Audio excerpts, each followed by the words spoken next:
Empiezo. Estamos acá en una nueva mesa de la imagen imaginada 3, que se llama Investigar la ficción televisiva, experiencias y reflexiones de jóvenes científicos. Estamos aquí con becarios que van a presentar sus proyectos doctorales. Bueno, vamos a empezar a escuchar a la licenciada Noelia García, que es de la Universidad Nacional de Villa María y becaria del CONICET.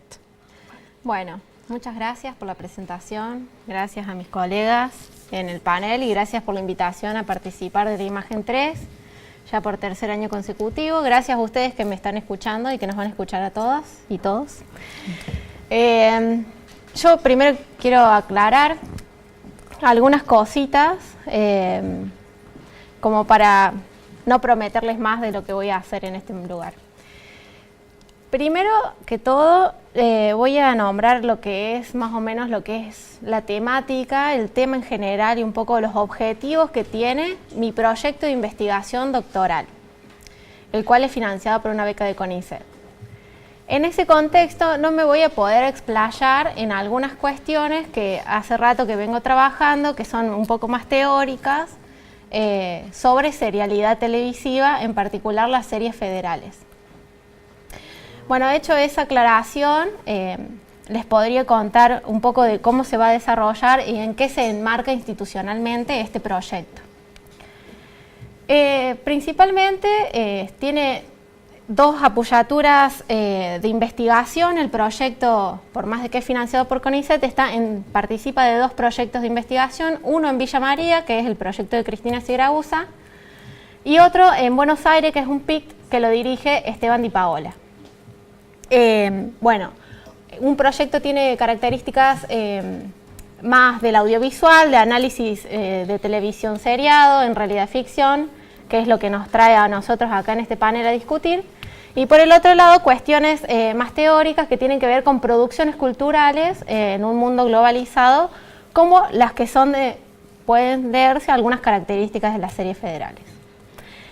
Bueno, ¿qué es lo que yo abordo? ¿Cuál es la unidad de análisis, se podría decir metodológicamente? Son las series federales que fueron financiadas en el año 2010-2012. ¿Por qué me interesa trabajar estas producciones audiovisuales? ¿O cómo justificaría yo esta elección de unidad de análisis? La lectura que hago de estas producciones es que en este momento del país, en este momento las políticas culturales, las políticas de fomento a las producciones audiovisuales en particular, tienen una característica relevante que es federalizar la producción de contenidos, por un lado. A su vez, de incentivar el desarrollo de contenidos basados en la diversidad y en la diferencia, se podría leer. Entonces tenemos un fenómeno de políticas culturales que vienen financiadas desde el Estado con una intencionalidad del desarrollo de todo lo que es el dispositivo audiovisual con estas características. Federalizar contenidos, a su vez que incentivar el desarrollo de contenidos de la diversidad. Tenemos lo que son conocidos, entre otros concursos, lo que hubo el concurso de series federales, tanto para ficciones como para documentales. La primera experiencia piloto fue en el año 2010, para seguir inclusive hasta el día de la fecha con algunos cambios en la convocatoria. Yo recorto 2010-2012 porque fue cuando más concursos se dieron, más ganadores hubo, y hay un total entre ficciones y documentales de series federales, cerca de 48 series federales terminadas. En su momento estuvieron circulando en lo que fue la plataforma digital que estaba online, disponible para el uso de todos, que era contenidos digitales abiertos, la CDA, www.cda.gov, creo que era, .ar. Ahora ya no está más disponible eso, por lo cual yo como becario, y comparto con Karen seguramente también, la accesibilidad de estos contenidos audiovisuales no es la misma. Es más, no es nula, no están disponibles directamente en lo que es en el espacio del Internet. Ha habido otras estrategias para poder acceder a estos contenidos digitales. Bueno, si nosotros pensamos entonces en estas características que tienen los audiovisuales y yo lo puedo pensar desde mi trayectoria de la licenciatura en Sociología, siempre mi mirada va a estar basada o puesta desde un foco, una perspectiva sociológica. A mí me interesa entender las sociedades y el lazo social, las formas en que las sociedades van expresando estas sensibilidades y estos territorios. Entonces, pensándolo desde esta perspectiva, yo estoy viendo en este momento, en esas producciones, en un contexto de globalización donde ya viene profundizándose esto, lo que es la hiperconectividad y también la mediatización de las imágenes, ¿no? Produciendo lazos sociales mediados y mediatizados por las imágenes, incluso las subjetividades están mediadas todo el tiempo por imágenes, produciendo cierta internacionalización de los consumos, de los contenidos también, esta globalización que, bueno, todos conocemos, que viene ya desde los fines de los años 70, 80, 90. ¿Qué es lo que está pasando como política cultural? Acá estamos pensando no revertir una globalización, por supuesto que no creo que la intención de la política en su momento, ni mi lectura quiero que se entienda por este lado, que no es revertir los procesos globales de globalización de los contenidos, sino que es fortalecer las capacidades de producción de lo local. Entonces ahí creo que como contexto, como categoría relevante, es la globalización, pero también la cultura. La cultura entendida como este lazo social que está no solamente pensando desde un concepto que podríamos decir que es cultura visual, ¿no? O dispositivo de las visualidades que se van construyendo en cada una de las sociedades, sino que pensando en un lugar principal en la lectura teórica, si se quiere, o cómo vamos a ir problematizando estos audiovisuales, la categoría de espacio.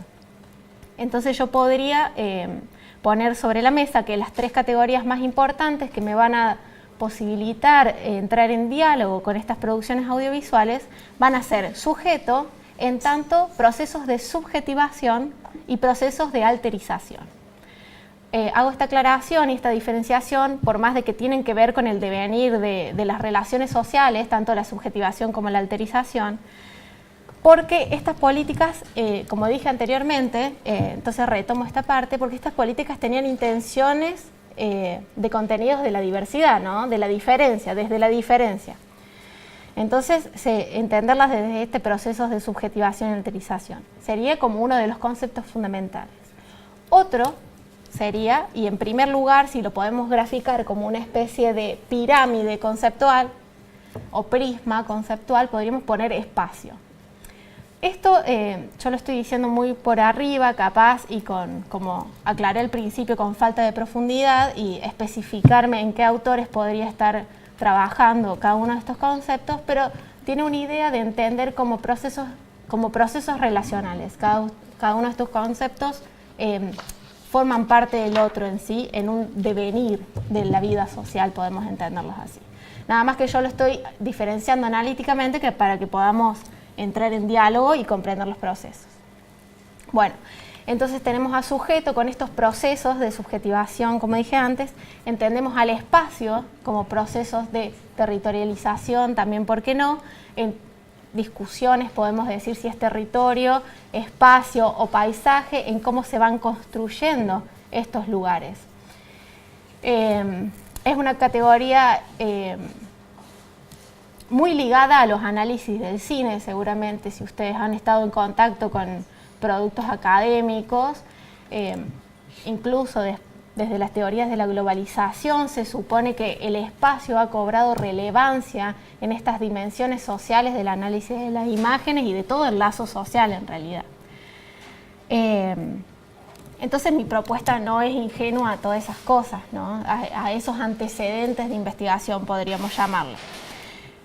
Y por tercer lugar, o como tercer nudo de comprensión, podríamos llamar lo que es la cultura visual, el dispositivo de visualidad, ¿no? O sea, estas relaciones entre sujetos y alterizaciones y de los espacios, o cómo se van subjetivando estos espacios, o espacializando los sujetos, por así decirlo, en estos dispositivos de visualidad. ¿Qué se da a ver y qué no? ¿Qué es visto y qué no es visto? muy por arriba, estos vendrían a ser los antecedentes teóricos de la investigación y aquellos conceptos principales que yo hago entrar en juego para comprender las producciones audiovisuales. ¿Qué es lo que estimo yo? Y paso a después dejar abiertas las preguntas, y no puedo desarrollar más porque el tiempo se me acaba también, pero ¿cuáles son mis supuestos de investigación o hacia aquello a lo que ya me voy acercando con el diálogo de las producciones audiovisuales? Es que estas políticas de la diferencia, dentro de las políticas de las imágenes como dispositivos de visualidad, lo que está funcionando, a pesar de que hablemos de diversidad de género, diversidad de raza, religión, creencia, etcétera, etcétera, etcétera, de todo lo que nosotros podamos pensar como prácticas de diversidad, el espacio, el lugar, el territorio, es lo que se subjetiva como alteridad. Es lo diferente, es lo otro.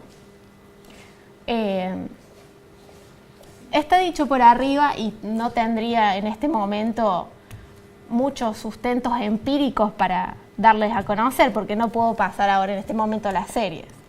Pero sí podría nombrarles, por ejemplo, cuáles son aquellas series federales que yo he estado analizando para dar cuenta de este proceso que les acabo de mencionar, como una conjetura de trabajo nomás, ¿no? Básicamente tendría que contarles toda mi tesis, que todavía no está hecha, ¿no? Obviamente, todavía esto no está hecho. Bueno, ¿qué hemos trabajado? Incluso, no solamente yo sola, sino con el equipo de investigación, con el cual compartimos con Karen, Cristina y otros colegas que están acá presentes en este momento y otros que no. Las series que hemos trabajado, por ejemplo, fueron Los Pibes del Puente, que lo llamamos en su momento espacios expresivos. Con Karen los trabajamos en conjunto, tuvimos la suerte de poder desarrollar un poco empezando con esta intuición de cuáles eran estas construcciones espaciales de los sujetos y las subjetivaciones de los espacios. Lo voy a nombrar por arriba, después podemos profundizar cada uno de ellos si quieren. Como les dije al principio, no solamente yo trabajo ficciones, sino también documentales, porque me interesa abordar la categoría serie federal, ¿no? O sea, esto que se llama a federalizar los contenidos, más allá de su pretensión o no pretensión de realidad. Podemos hacer la discusión también en este momento si es necesario. Otra de las series fue La Ruta del Documentalista, por los caminos de Jorge Prelorán, que, bueno, no sé si la conocen o están allegados con esta producción, pero es una producción documental de la región del NOA, de la provincia de Jujuy. A su vez, también de la misma región, el viaje 9 días buscando norte, que esta sí es una ficción, que también la trabajó Cristina en su momento. Todas en calidad de estos conceptos, no me voy a detener en cada una a decir particularidades de las series porque me excedería del tiempo que tengo. Las viajadas, más perdidas que encontradas, una serie mendocina de Nuevo Cuyo, serie de ficción que aborda la problemática del transgénero. Mañana siesta, tarde noche, que también la hemos trabajado con Karen, que bueno, ayer estuvo su director en la oportunidad que estableció diálogos con ustedes. Otra de las producciones ha sido Aguas Amargas, un capítulo de sustancias elementales, que es de... creo que es de Santa Fe. Creo que es de Santa Fe. No quiero decirlo sin estar muy segura, pero creo que es de Santa Fe. En un capítulo específico que trabajé que se llama Aguas Amargas. Después Historia de un río, que es del NEA, de Camilo Gómez Montero, y el otro José María Riccieri, de los directores. Y otra de las series de Patagonia, que se llama Hombre Sur, que esto es un documental en un capítulo específico que se llama En la mina. Y otras de las series cordobesas, he trabajado las 2 temporadas de Nosotros Campesinos. ¿Qué me interesa ver también de las series? Y ya voy terminando y le dejo el lugar a Karen.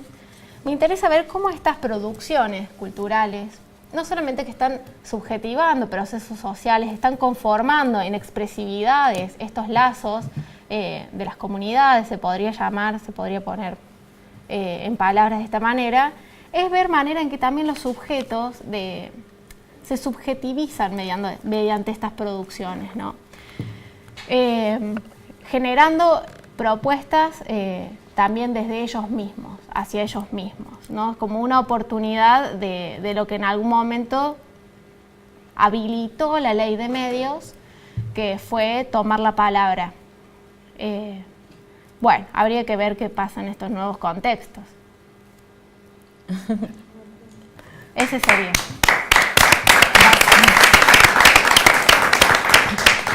Bueno, continuamos con esta mesa. Ahora vamos a escuchar a la licenciada Ana Karen Grunig, que también es de la Universidad Nacional de Villa María y becaria del CONICET. Bueno, yo lo primero que quiero decir es que estoy muy contenta que acá en la Universidad de Villa María y que en nuestra carrera en Diseño y Producción Audiovisual podemos estar hablando de investigación, ¿sí? Pensar la investigación en la ficción televisiva federal. Porque veo acá muchos estudiantes de la carrera, egresados.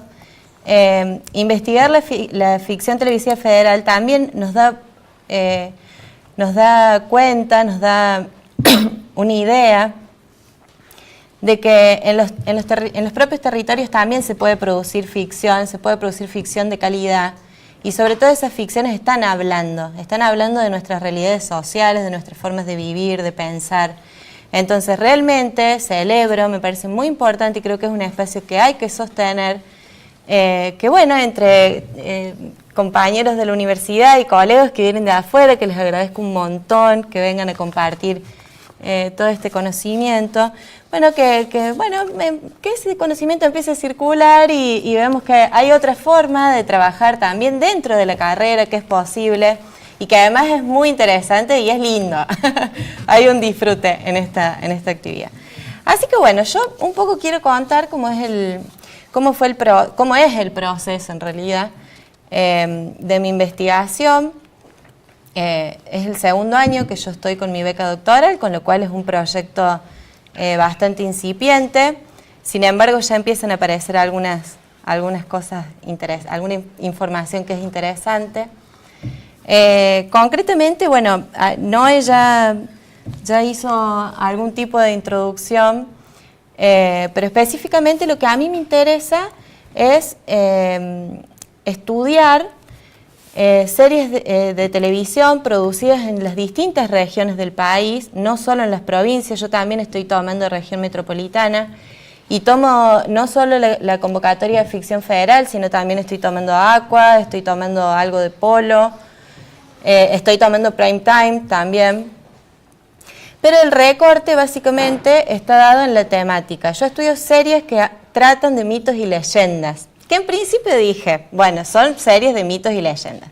Cuando empiezo a hacer la observación, el visionado del corpus, como para precisar ese recorte, me doy cuenta que mitos y leyendas era como un concepto que me quedaba chico. Así que empecé a hablar de mitologías, porque hay un montón de creencias sobrenaturales que están basadas en mitos y leyendas, pero que aparecen resignificados, a lo mejor aparecen con alguna seña en particular. Entonces digo, no, acá hay que prestar atención a estas diferencias y empecé a hablar de mitologías. Entonces, bueno, decidido eso, digo, está bien, yo siempre estoy pensando en la ficción televisiva desde las dimensiones que constituyen el audiovisual, ¿no? Digo, en términos de texto. Entonces digo, bueno, voy a estudiar la ficción desde, bueno, a ver, lo narrativo, voy a estudiar los personajes, voy a estudiar la estructura narrativa, los géneros. Después, por otro lado, voy a estudiar la cámara, todo lo que es el diseño de fotografía, montaje, sonido, etcétera, ¿no? Sin embargo, cuando empecé a avanzar en el trayecto de la investigación, claro, me parece la gran pregunta de mi tesis, que era, bueno, ¿vos qué estás haciendo? Un estudio. ¿Vos qué estudiás? ¿La ficción o los mitos?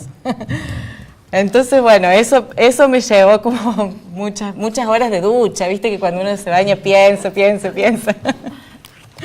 Y definitivamente yo creo que hay un cruce de ambos, porque mi objeto de estudio son las series, pero a mí realmente lo que me interesa ver es cómo aparecen presentados estos mitos, principalmente en estas sociedades que construye la ficción, ¿sí? Es lo que por ahí nosotros en diseño hablamos de universos diegéticos, ¿no? ¿Cómo aparece el mito presentado en estos universos diegéticos? ¿Qué posición social o qué rol social ocupa dentro de esas comunidades que están configurando la serie? Siempre en el plano de la ficción, ¿no? Entonces, bueno, por un lado, digo, ¿desde qué posición epistemológica, si se quiere, voy a estar pensando la ficción, ¿no? Entonces, bueno, ahí un poco coincidimos bastante con Noé. Bueno, pensando, digamos, la ficción, la imagen en sí, pasa que la Noé lo trabaja más, atraviesa como más género, yo me concentro solo en la ficción, pero estamos pensando en estas imágenes que se constituyen como expresión de identidades, de subjetividades especialmente, y que un poco yo a mí me interesa precisar que en las ficciones que yo trabajo, estas imágenes en realidad también están como muy atravesadas por lo imaginario, y es realmente importante acá aclarar eso, porque lo imaginario te habilita no solo, digamos, lógicas que sean conscientes, racionales, sino, bueno, todo lo irracional, lo afectivo, lo emocional, etcétera, etcétera. Casualmente, ayer cuando estuvimos con Diego, de Mañana, Hiciste, Tarde, Noche, yo le pregunto, ¿por qué una serie de mitos? ¿Y por qué no hiciste una serie de otra cosa? Y dice, no sé, yo pasa que me crié escuchando esas historias y bueno, mi vida es eso, digamos. Si yo tengo que crear una historia, ¿de qué voy a hablar? Y de los mitos, él explicaba que a él le gusta mucho el género de terror. Entonces, no puedo hablar de otra cosa que no sea los mitos. Si a mí me gusta el cine de terror y me he criado escuchando esas historias, y él entonces contaba todo lo que él sentía cada vez que escuchaba esas historias. Claro, era como todo un suspenso, un misterio en el momento del relato, y después cuando se quedaba solo en su imaginario, claro, intervenían un montón de dimensiones que no siempre se pueden poner en palabras. Habría que ver, bueno, qué niveles de significación habilitan las imágenes, a dónde esos imaginarios estarían como materializándose, ¿no?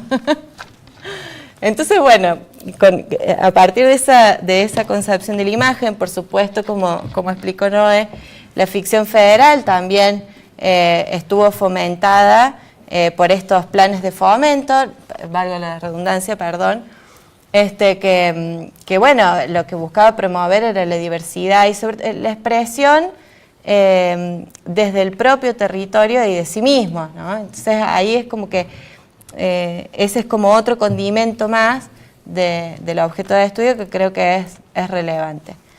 Bueno, la ficción fue como fácil, porque un poco yo vengo de ese campo. ¿Y los mitos? ¿Por qué los mitos? ¿Por qué estoy tan apasionada con el tema de los mitos? Bueno, claro, más o menos lo voy descubriendo, ¿no? Por supuesto, todo lo que digo, estoy hablando de un proceso. Principalmente porque los mitos en realidad lo que vienen a hacer es como proveer, brindar una visión de mundo, una cosmovisión de mundo, que lo explica, ¿sí? Te da una explicación, y que por lo tanto tiene como un carácter performativo, porque si te estoy diciendo cómo es el mundo y te estoy diciendo por qué, te lo estoy explicando y demás, lo que hago es orientar ciertas prácticas sociales. Entonces, eso nunca puede ser ingenuo ni al azar, obviamente eso está atravesado por lógicas de poder. Y realmente creo que eso es lo que a mí me está atravesando y es lo que me interesa. ¿Por qué usan los mitos, estas ficciones? ¿Por qué ocupan esos lugares en las comunidades de la ficción y no otras? ¿Qué están haciendo en realidad? Entonces ahí me interesa pensar o emplear en realidad estos procesos de subjetivación política que se están dando en la construcción del mito en las ficciones y de los mitos locales, ¿no? Y bueno, y empezaron a aparecer algunas cositas, que algunas ya las estuvimos charlando ayer con Diego, que bueno, a mí a grandes rasgos, digamos, lo primero que yo puedo decir, ¿no? Muy en líneas generales, es que lo que estas series lo que están haciendo es, en primer lugar, construir comunidades que son desiguales, ¿sí? Son sociedades desiguales. Esas desigualdades están dadas por diferencias en los medios de producción, ¿sí? Tenemos el dueño y tenemos el propietario de la tierra y tenemos el obrero, el trabajador, tenemos siempre el rico, tenemos el pobre. Ahí, bueno, un poco se intervienen algunas tramas melodramáticas, ¿no? Quizás no tanto con fuerza, pero algo hay también ahí dando vuelta. Por otro lado, también es como muy fuerte, muy marcada esta tensión entre lo local y lo extranjero. Y también aparece como muy cuestionada la creencia misma en el ser mitológico. Entonces, ¿por qué es importante esto? Yo, cuando construyo mi corpus y empiezo a hacer el visionado, me doy cuenta, yo seguí las mismas regiones que estableció el Fomento. Entonces me doy cuenta que todo lo que era metropolitana, sacando Ruta Misteriosa, pero el resto de las series, en general presentaban el mito como un elemento más del género, ¿sí? Que contribuía a espectacularizar la ficción. Sin embargo, en las provincias, especialmente, eso es una recurrencia, especialmente en el NOA y en el NEA, el mito aparece primero como una dimensión de la realidad, eso no se cuestiona, el mito existe, está. Y en segundo lugar, el mito aparece como, viene como a vengarse, en algunos casos, por el pasado, pero muchas otras veces viene a vengarse de estas desigualdades que están aconteciendo en el presente. Y estas desigualdades no tienen que ver con una ficción que solo acontece en un fantástico. Son desigualdades que realmente tienen lugar hoy en el propio territorio. Entonces, en ese sentido, el mito aparece como el gran aliado de los sectores populares, de los marginados, de todas estas otredades que están siempre en los extremos. Un poco hasta estas son las primeras cosas que estoy empezando a advertir, si se quiere, que estoy empezando a ordenar también, porque también la investigación tiene eso, ¿no? Sobre todo la investigación cualitativa, que es, uno viene con supuestos, como con anticipaciones, y entonces vas buscando, y vas como ordenando todo eso en el mismo proceso. Así que así estoy como ordenando toda esta información que realmente me parece interesante y que me está movilizando, ¿no? La verdad que ni estoy controlando el tiempo. Bueno, entonces, ¿sobre qué estoy trabajando ahora concretamente? Estoy manejando un corpus de 30 series, más o menos, este dato no me lo quiero olvidar, porque parece que nadie habla de mitos. Yo creía eso, digo, no, tengo 5 o 6 series y de repente me pongo a buscar y estoy trabajando con un corpus de 30 series. Está bien, agregué las series de la convocatoria 2014 que empiezan a circular ahora, ¿no? Pero digo, o sea, es un corpus que se extiende, ¿no? Sí. Y como categorías que me están sirviendo ahora para ordenar esta información, estoy trabajando por un lado con lo imaginario como eso que se está como materializando en las instituciones, porque claro, lo mitológico aparece como una institución y de repente aparece presentada en las series como una institución más legítima que viene a reordenar todo este caos social. Entonces creo que esa es una categoría importante. Y bueno, y creo que la otra categoría que en este momento me está siendo muy útil y creo que también es muy significativa en el trabajo es la de monstruosidad. Porque todo eso que constituye lo monstruoso, en especial, lo monstruoso es una construcción humana que funciona como un espejo de todo eso que no nos gusta de nosotros mismos, todo eso que le tenemos miedo, lo depositamos en ese otro que está siempre animalizado, que aparece en el lugar de lo salvaje, de lo marginal, de lo extraño y también de lo amenazante. Entonces ahí algo está sucediendo en la configuración de esos monstruos mitológicos que, como están diseñados en el plano de la ficción, están presentándose aliados de los sectores más marginales de lo social, ¿no? Entonces, a ver, de todas esas características, de todas esas significaciones que tiene el monstruo, ¿no hay algo, ¿sí?, de eso que se está depositando en estas comunidades marginadas que presenta la ficción? Bueno, esa es la pregunta que en este momento, sobre la que estoy trabajando en este momento de mi tesis. Así que bueno, un poco de eso.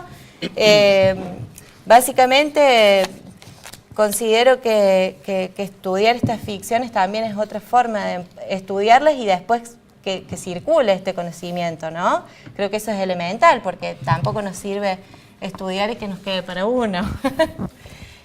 ¿Por qué es tan importante que circule ahí? Porque es como otra forma de empoderarnos, ¿sí? Esa palabra por ahí ya no se quiere usar mucho, pero creo que es importante volver a usarla. Así que, bueno, después no sé si quieren hacer preguntas. Gracias. Bueno, sí, aclaro que vamos a hacer las preguntas después todas, o los comentarios primero y después las preguntas del público. Bueno, entonces ahora continuamos con el magíster Ezequiel Rivero, que es de la Universidad Nacional de Córdoba y también becario del CONICET. Bueno, muchas gracias. Yo hablo acá, ¿sí? Y necesito la presentación. ¿Está? Bueno, yo en realidad vengo a contar noticias viejas o noticias de ayer, y un poco obvias. Lo primero que quiero aclarar es que mi tema doctoral no es la ficción. Yo estudio otro tema vinculado a las políticas de Internet y de telecomunicaciones, pero formo parte de Ovitel y desde ese espacio de investigación trabajamos estos temas, así que hoy quiero compartir básicamente cuestiones empíricas sobre afirmaciones obvias que muchas veces todos los que seguimos estos temas hacemos, como por ejemplo el rating de la televisión de aire cae, o la población que mira televisión de aire envejece, y nos pareció interesante desde el observatorio hacer un poco de empiria alrededor de estas afirmaciones, como para darles un poco de sustento científico, si ustedes quieren, y poder afirmarlo con un poquito más de contundencia. Entonces, bueno, yo quise titular esta presentación como en el marco de una crisis, que creo que es lo que acusan todos los actores que están vinculados a la industria de la ficción en la Argentina, y ubicarla puntualmente en el cruce de tres dimensiones. Una dimensión sociotécnica, si ustedes quieren, que tiene que ver con las transformaciones en los consumos o en los hábitos de los espectadores. Una dimensión política, que tiene que ver con una reconfiguración en la lógica política a partir de la asunción de un nuevo gobierno en diciembre de 2015. Y una lógica estrictamente económica que hace la gestión de los medios de comunicación y que tiene que ver con decisiones de gestión y de programación que impactan en la industria de la ficción. Por supuesto que como toda crisis se puede analizar desde una multiplicidad de dimensiones. Yo elegí estas tres. Y la crisis de la ficción se sitúa en una crisis más amplia, que en la filmina siguiente podemos ver algunos números. Si la compañera... Ahí vamos. En la filmina siguiente vemos algo que sabemos, pero acá tenemos los números. Cómo ha ido evolucionando el share de los 5 canales de televisión abierta. Yo lamento venir acá a hablar de televisión abierta porteña, televisión abierta con cabecera en la ciudad de Buenos Aires. Tengo un trabajo bastante lindo sobre ficción federal, que lo presenté en Tucumán este año, pero bueno, para no repetirme, traje acá otro trabajo. Y ahí vemos algo que ya sabemos, que efectivamente los canales de televisión abierta han ido perdiendo participación en el share entre 2011 y 2016. El corte en el 2011 me parece especialmente relevante porque es ese año en el que, por ejemplo, desembarca en la Argentina Netflix. Es un momento... No es que Netflix desembarque en la Argentina como una explosión, al contrario. Muchos analistas afirman que los primeros pasos de Netflix en Argentina fueron bastante torpes y un poco decepcionantes en términos de atractivo. Pero es un año que sirve para hacer un corte. En la filmina siguiente, si ustedes quieren ponerlo en términos de rating, vemos números que también son contundentes, y es la caída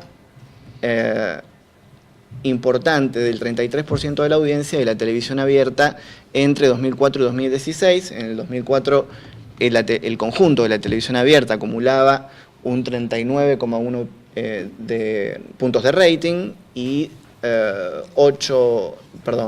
12 años después, la matemática no es lo mío, 12 años después, ha caído 13 puntos. Si vemos en la filmina siguiente, yo no recuerdo el orden de las filminas, vemos que la ficción en particular como género acompaña esta caída. Y ustedes pueden ver cómo entre el año 2013 y el año 2015, la ficción que emitieron los 5 canales principales que tienen cabecera en la ciudad de Buenos Aires, incluida la televisión pública, acumulan una caída del 2,2%, que no es una caída dramática, que no es una caída para salir en estampida a romper nada, pero que empieza a marcar una tendencia. Y si seguimos en la filmina siguiente, eso nos deja ante la pregunta de quiénes son o cómo es hoy la audiencia de la ficción seriada en la República Argentina. En la filmina siguiente empiezo a desagregar y a explicar cómo está compuesta la audiencia de la ficción seriada. ¿Quiénes son los que todavía miran ficción en la televisión abierta? ¿Cuál es la composición por género? Bueno, en ese gráfico nos muestra cómo ha ido evolucionando la composición de toda la ficción que se emitió, ficción de fomento, ficción de producción privada, en los 5 canales de aire de Buenos Aires. Todos sabemos que habitualmente la ficción es un género consumido mayoritariamente por mujeres, pero hay algo que sabemos y que podemos afirmar ahora en la filmina siguiente, y es que el público de la ficción de aire es cada vez más femenino, y que no solamente eso, sino que además se amplía cada vez más la brecha entre hombres y mujeres. En la filmina siguiente podemos ver el crecimiento de esa brecha, que en el año 2011 la diferencia entre hombres y mujeres era de alrededor del 7%, y hoy ya estamos hablando de una diferencia del 12,9%. Digamos, la ficción televisiva de aire cada vez se está volviendo un producto consumido mayoritariamente por mujeres. Una digresión, y esto remite al trabajo que les comentaba recién que hice para Tucumán, y era que en el caso de las ficciones de fomento pasaba exactamente lo contrario. En el caso de las ficciones de fomento, la brecha entre hombres y mujeres se acortaba, según interpreto yo, porque hay una diversidad de temas tan amplio que permite convocar o interpelar a una diversidad de público mayor. Si uno piensa en el tipo de temáticas que tratan generalmente las ficciones que programan los canales privados de Buenos Aires, es más o menos razonable que el público que se sienta más interpelado por esas ficciones sean mayoritariamente mujeres. En la filmina siguiente, para no meterme en problemas, vemos cómo ha variado además la composición de la audiencia según el nivel socioeconómico. La afirmación que acompaña esa pirámide es que la audiencia se ha aumentó la participación de los espectadores de menores ingresos. Es decir, entre 2011 y 2015, los espectadores que se encuentran en la base de la pirámide, es decir, los que tienen menores ingresos, son los que más crecieron en el consumo de televisión, de ficción en televisión abierta. Subió un 4,5%. Esa clasificación D es la clasificación que utiliza el marketing en general para clasificar los segmentos poblacionales. Eso se suma a un incremento del 3,6% en el segmento C3, que corresponde a lo que nosotros llamaríamos clase media baja, que también aumenta. Si ustedes suman la clase media baja más los sectores con menores ingresos, hay un más de 8% de crecimiento en participación de esos sectores con menor poder adquisitivo, mientras que los sectores con mayor poder adquisitivo, que se ubican en lo que se llamaría clase media alta, que es lo que corresponde al segmento C2 y el segmento ABC1, muestran caídas del 5 y del 3,2%. Esos son los segmentos poblacionales que están abandonando el consumo de ficción televisiva en el aire y se están migrando crecientemente a plataformas basadas en Internet. Esto es un tema preocupante desde muchos puntos de vista, entre ellos desde el punto de vista del ingreso publicitario, porque digamos, la televisión se está quedando con un público que tiene menor poder adquisitivo, pero a esto se suma lo que se muestra en la filmina siguiente, que son las transformaciones en relación a la edad del público que consume televisión, que consume ficción en la televisión abierta. Ahí vemos cómo el segmento que va de 20 a 44 años muestra una tendencia a la caída, ese demográfico que habitualmente para el mercado publicitario es el más atractivo porque corresponde a la población económicamente activa, el de los 20 a los 44 años, es precisamente el que va cayendo en el consumo de la ficción televisiva de aire, y por el contrario, si ustedes se fijan en el público que tiene 50 años o más, es el público que está creciendo, que representaba el 14% en el 2011 y representa ya el 17% en el 2015. En la filmina siguiente esto se ve con más claridad.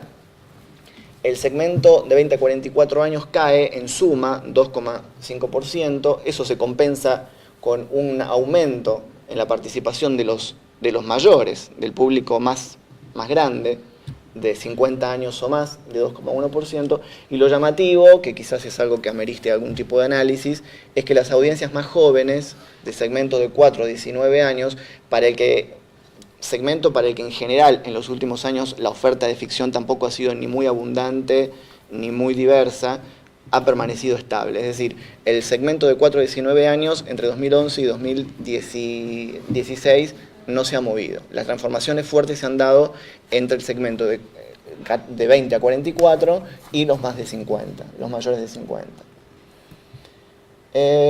¿Cómo se da hoy la emisión de ficción en la televisión abierta? Vamos a ir rápido con esto. Ahí vemos la cantidad de horas, esta es información que tenemos del observatorio, la cantidad de horas de ficción nacional, de producción nacional que se ha emitido año por año entre 2011 y 2016, sumando la ficción de fomento más la ficción de producción privada. Se observa una caída impresionante hacia el año 2015. Ese año la cantidad de horas de producción, la cantidad de horas de emisión de ficciones extranjeras duplica a la cantidad de horas de emisión de ficciones locales. Si podemos ver en la filmina siguiente, ante esta crisis, el sector privado de la ficción responde con cosas como estas: coproducciones. Vamos a intentar aliarnos con operadores de cable, con empresas de TV paga, para producir ficción, incluso a expensas de ceder puntos de rating, porque muchas de estas ficciones son estrenadas primero en los canales de cable y luego en los canales de aire. Pero como una estrategia de resistencia y de reducción de costos y de riesgos para poder continuar produciendo, una de las estrategias es la coproducción. La siguiente es tratar de tender puentes, en la filmina siguiente, es tratar de tender puentes con la web. Evidentemente, la articulación entre la televisión y la web es algo inevitable, y ahí vemos dos ejemplos. Uno es La búsqueda de Laura, que si ustedes han visto esta serie Amar después de amar, saben que La búsqueda de Laura es como una narración alternativa a partir de la historia de uno de los personajes que está producido exclusivamente para la web. Aliados, que también es un ejemplo de un producto de ficción que tenía continuidad y que tenía una vida extra pantalla lineal en Internet. Es decir, la televisión abierta ha buscado tender puentes con la web, pero lo que observamos es que la estrategia fundamental para resistir esta crisis tiene que ver con la ficción extranjera. En la próxima filmina vemos así como de fondo esa lluvia impresionante de ficción extranjera, lo que yo les comentaba recién. En el año 2015 se emitieron en Buenos Aires 527 horas de ficción de producción local y 1.662 horas de ficciones extranjeras provenientes no solamente de Brasil y Turquía, provenientes de España, los culebrones que programa Canal 9 en sus tardes, que son a razón de 9 o 10 cada año, y a eso se suman cosas como series coreanas que han venido a ser toda una novedad también de los últimos años. Ante esta crisis que acusa a la industria, ¿cuál es el rol que le cabe al Estado? Las compañeras ya han hablado sobre eso y yo no quisiera abundar, pero sabemos, si podemos ver la filmina siguiente, es que en los últimos años, a partir de los planes de fomentos, ha pasado esto. Esas son algunas cifras del Ministerio de Planificación, del extinto Ministerio de Planificación.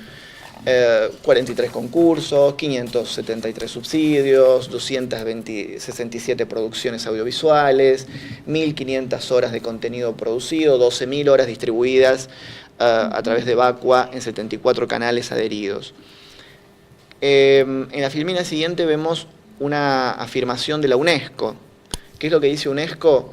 Que a partir de la Ley de Servicios de Comunicación Audiovisual y particularmente estos planes de fomento, se registra un incremento del 28% en la emisión de contenido local en los canales regionales. Es decir, ¿hay más contenido local en los canales regionales? Sí, lo dice la UNESCO, no lo dice el INDEC, no lo dice Debido, lo dice una entidad, y lo dice además en un documento que es muy relevante, porque es el documento en donde se conmemora creo que los 10 años de la celebración del Convenio de Diversidad Cultural.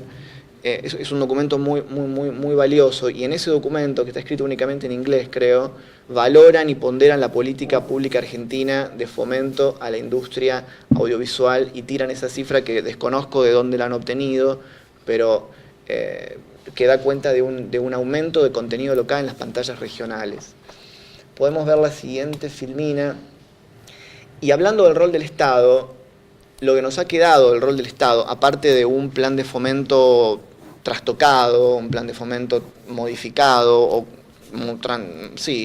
trasvestido en su lógica política, lo que nos queda es una plataforma que todos conocen, que se llamó Odeón, que ahora se llama Cinear Play, y que esa información que está ahí es información recogida por ARSAT y una consultora privada. Acusan, 600 y pico de miles suscriptores, 196.000 usuarios efectivos. Ahora, si uno observa el catálogo de ese espacio de exhibición, que es un espacio público de exhibición en definitiva, observa que ese catálogo está compuesto fundamentalmente por series de la UNTREF, de la Universidad 3 de Febrero. Estimo que eso tiene algo que ver con la presencia de un funcionario de la UNTREF con un cargo directivo dentro del INCA. Y fundamentalmente hay series que han sido súper exitosas en sus emisiones lineales en Canal 13 y en Telefe. Eso es básicamente lo que hay, y contadísimas, pero contadísimas, con los dedos de media mano, de las series de fomento. O sea, se valora la existencia de una plataforma. Inconsciente Colectivo. Inconsciente Colectivo, está Tierra de Rufianes, que es de animación, de Mariano Wetter, y La Chica que Limpia. Y La Chica que Limpia. Bueno, si ustedes observan el ranking de las series más vistas en agosto de este año en la plataforma Cinear Play, la serie más vista, no tengo el número, fue La Chica que Limpia, ¿no? Seguida por un montón de estos hitazos de la televisión lineal, que en definitiva vienen a replicar en el mundo online el éxito que ya tuvieron en su emisión lineal. No sé si queda algo más, pero a ver la siguiente. Bueno, ahí está la pregunta. Claro. ¿Y las de fomento dónde están? Sí. ¿No? Las de fomento dónde están. Ahí hay un tema hay una política editorial que evidentemente ha decidido darle a esta plataforma un perfil que es válido, pero evidentemente hay una cantidad de miles de horas de producción que hoy no tienen pantalla de exhibición, y creo que esa es una discusión que por lo menos debería tener lugar en los ámbitos donde estos temas se están discutiendo. Y para terminar, porque me parece que ya me estoy excediendo, ahí hice un punteo muy humilde sobre cosas que nos dejan pensando. Ese es el emoji de pensar. No sé si todos lo conocen. Ese es el emoji de pensar. Bueno, ¿cuáles son los interrogantes? Cambios en la lógica de las políticas de fomento del sector, la multisectorial, no está Guillermo acá, pero va a hablar creo más tarde sobre el tema. Acaba de presentar en el Senado una ley de televisión y de nuevas plataformas. ¿Qué hacer con los con los servicios OTT, qué hacer con Netflix, exigirles cuota de pantalla, exigirles que tributen para conformar fondos específicos para la producción de contenidos locales. Bueno, actualizar convenios, el convenio colectivo de trabajo de la televisión, dicen algunos productores, un convenio del año 75. Hay que recordar que hay 2 artículos de la lastimada ley 26.522 que todavía están en vigencia, y que son el artículo 3 y el artículo 153, que si me mostrás la filmina siguiente, ven el texto, y esos artículos no están intervenidos y están en plena vigencia, y dicen que el objetivo de la ley es el desarrollo equilibrado de una industria nacional de contenidos que preserve y difunde el patrimonio cultural y la diversidad de todas las regiones y culturas que integran la nación. Y además faculta al Poder Ejecutivo a elaborar políticas de promoción y defensa de la industria audiovisual nacional, teniendo en cuenta el federalismo y la capacitación y promoción de los actores emergentes. Eso está en la ley y es mejor que nada. Eso sigue estando en la ley.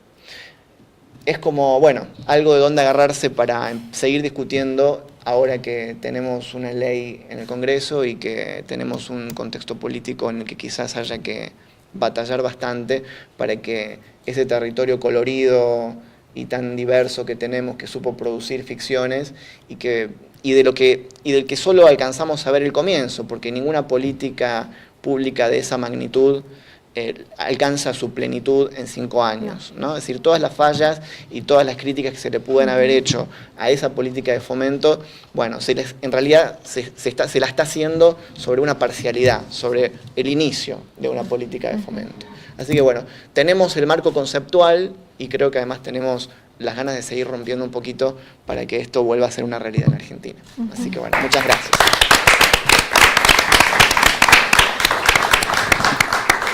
Bueno, y tenemos la última presentación, que es de Ayelen Ferrini, que es de la Universidad Nacional de Córdoba y becaria del CECIT, de la Secretaría de Ciencia y Técnica. Sí.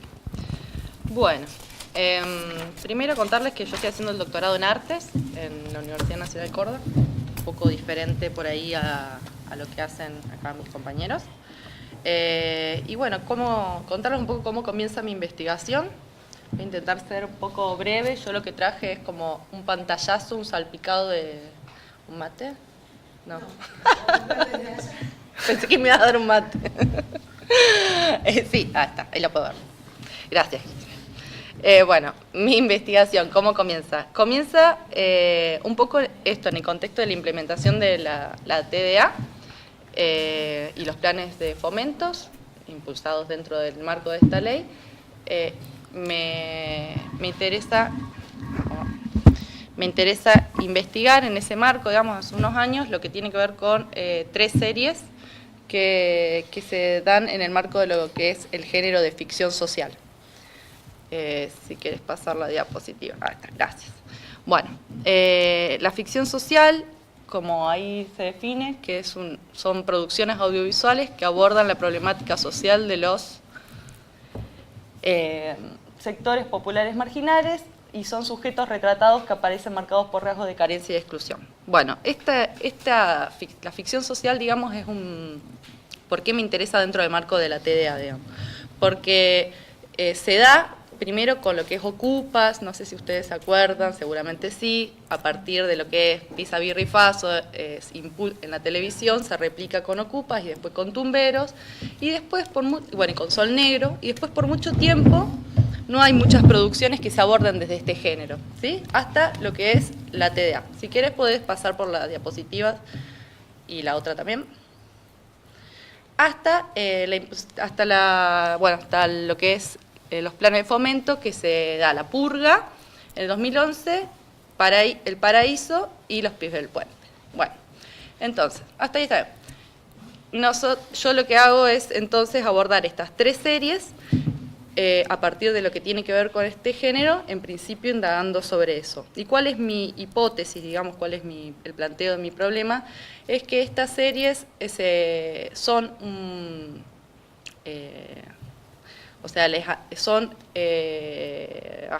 me perdí. Estas series tienen como antecedente lo que es el cine político y social en Argentina. ¿sí? Esa sería como una de mis hipótesis, como que la ficción social, que en realidad es un género que es muy poco definido dentro de lo que es la academia universitaria, por ahí sigue dentro de lo que es la crítica especializada de cine, pero no en la universidad. Hay algunas cosas, pero poco. Entonces yo digo, bueno, para mí tiene características que se replican a lo que era el cine político y social, que el cine político y social es un género que seguramente lo conocen, que está asociado con los directores de los 60 principalmente. No pases todavía, por favor. Ahí está. Que está asociado con los directores de los 60, que por ejemplo, bueno, Leonardo Fabio, Murúa, Birri, ¿sí?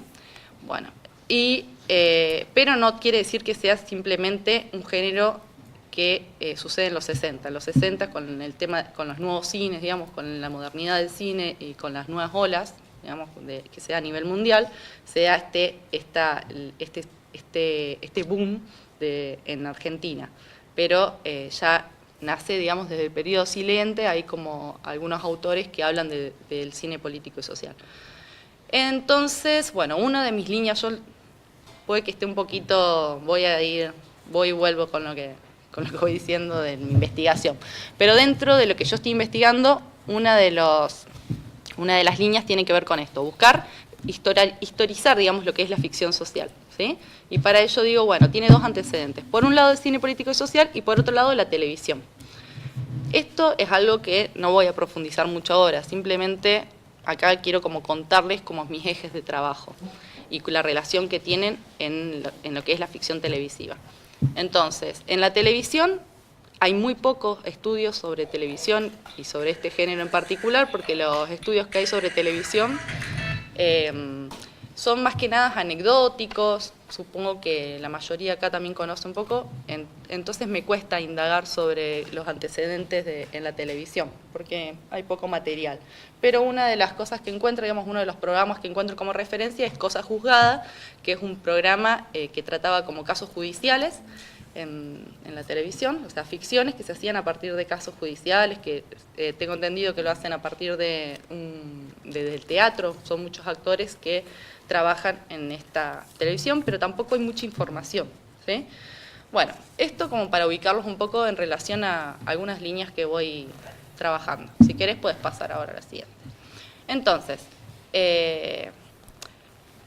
con el tiempo, digamos, mi investigación va cambiando. Yo ya no estoy centrada solamente en lo que tiene que ver las series de la TDA, ¿sí? Ahora estoy trabajando en lo que tiene que ver con la ficción social, pero en el nuevo cine argentino, la ficción social en la televisión de los 90, en la televisión hoy, en el marco de la TDA, la ficción social asociada a lo que es el cine de la marginalidad, al realismo más crudo, no sé, campusano. Entonces como que voy tomando diferentes cosas, pero sería como uno de los capítulos de mi tesis, está referido a lo que tiene que ver con mi tesis que está ahí en proceso, ¿no? Al igual que los compañeros. Tiene que ver con la ficción social en estas series que le decías. Lo que me pasa con El Paraíso es que no está disponible, también eso fue una de las limitaciones que yo tuve, digamos, al no tener las series disponibles, como que dije, bueno, o sea, era complicado seguir trabajando sobre algo que es difícil acceder. Entonces, por ejemplo, la serie El Paraíso no la pude volver a ver, digamos, no la terminé de ver, entonces me cuesta trabajar sobre esa serie. La Purga, por suerte, la conseguí, y Los Pibes del Puente también. Pero con estas series, entonces, yo trabajo a partir de 3 ejes de análisis, que son las representaciones sociales, no, eso déjalo, por favor, que tienen que ver con las clases vulneradas y lo marginal.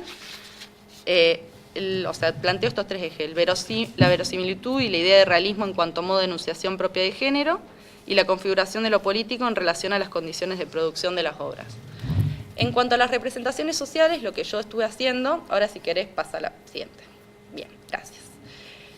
Lo que estuve trabajando primero es comparar un poco de cómo se construye la marginalidad en el cine de los 60, digamos, en películas como Los Inundados, como Junco, como Crónica de un niño solo, bueno, varias. En realidad no tomo una en particular, sino tomo como un colectivo también y voy viendo como qué características voy viendo y también estudiando, porque hay otros autores, hay mucho trabajo en relación a lo que es el cine político de esa época, ¿sí? No en relación a la ficción televisiva, pero sí a lo que es el cine. También algo que me había olvidado, que me queda pendiente de lo anterior en función de esto de los antecedentes, de lo que tiene que ver con el cine y que tiene que ver con la televisión, y que me gusta, digamos, como me parecía interesante como traer acá esta pregunta, porque sé que hay mucha gente de comunicación y también de cine, preguntarnos un poco, y sé que también es algo que por ahí fuimos hablando con algunos compañeros, preguntarnos el tema de la legitimación de la televisión como producto artístico, ¿sí? O sea, yo no sé que no es equiparar lo que es el cine y la televisión, pero hoy en día hay autores que hablan también de lo que tiene que ver con la serialidad como un poscine, ¿sí? Y a mí me interesa como un poco ver eso, y por eso también buscar no solamente los antecedentes dentro de lo que es el cine, sino también en la televisión, para legitimar un poco ese aspecto, digamos. Bueno, eso como, porque me estaba olvidando, pero siguiendo con lo que tiene que ver con los ejes de análisis de mi trabajo. De las representaciones sociales, entonces, yo trabajo, analizo, digamos, lo que son las clases vulneradas y lo marginal y cómo se construye lo marginal en comparación, en estas series, digamos, en comparación con audiovisuales y con obras de los 60.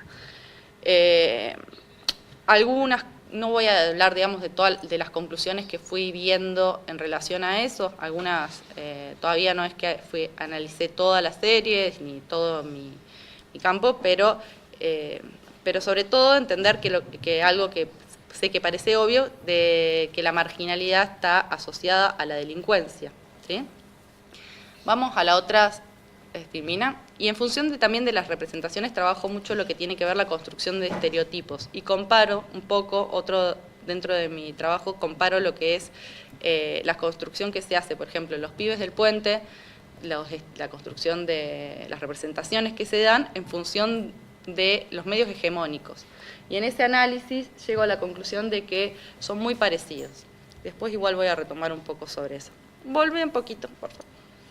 Bueno, en relación a lo verosímil, me interesa trabajar la idea de realismo. O sea, hay algunas preguntas que me hago, que dice, tengo que leer acá porque ahí no veo. ¿Qué es una estética realista? ¿Por qué en este género?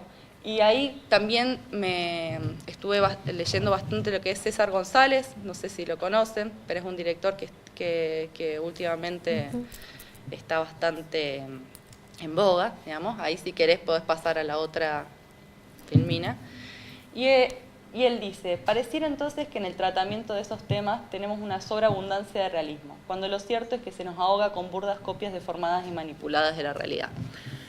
Me interesa, digamos, lo que trabaja este autor, y yo lo tomo bastante en mi análisis, en función de lo que tiene que ver con el fetichismo, digamos, que se hace de lo marginal. Sí, siempre como buscando eso, como problematizar un poco las ficciones que hoy se están dando. Porque este autor dice algo que yo comparto mucho, que tiene que ver con esto, con cómo se está replicando dentro de las series, que si bien son válidas, o sea, uno no es una crítica hacia eso, sino a las representaciones que se siguen que se reproducen constantemente, y no solo en los medios hegemónicos, porque Los pibes del puente, La purga, son ficciones que se dan dentro de este marco, ¿sí? En el marco de la TDA, que está por circuitos alternativos, y que dan y yo los valoro en el sentido de que se visibilizan subjetividades que generalmente no son, no se representan en los medios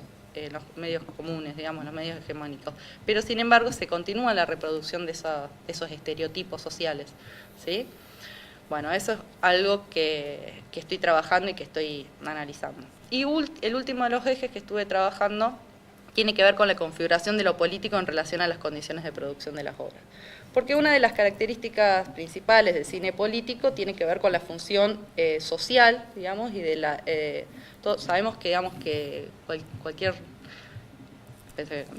sabemos que todo discurso es político, digamos, toda obra cinematográfica o audiovisual es político, pero ver cómo se configura lo político y qué se dice detrás de esa obra. Para eso, ¿por qué me interesa esto? Por decir, bueno, es uno de los antecedentes del cine político y social, cómo hoy se construye eso. Ya no es una herramienta de lucha política como eran los 60, ya no tiene que, sí o sí, no tiene una función social en particular, pero sí refleja una realidad social de la época, digamos, una característica de la ficción social, al menos por lo que yo vengo viendo ahora, digamos, ¿sí? Entonces, ¿de qué forma se configura lo político? En ese sentido, estoy trabajando también con varias cosas, pero últimamente, con la discusión de Prividera de Otro Mundo, Aguilar, con Prividera y Aguilar, que no sé si la conocen la discusión, pero tiene que ver con el análisis que se hace del nuevo cine argentino y también, o sea, la discusión sobre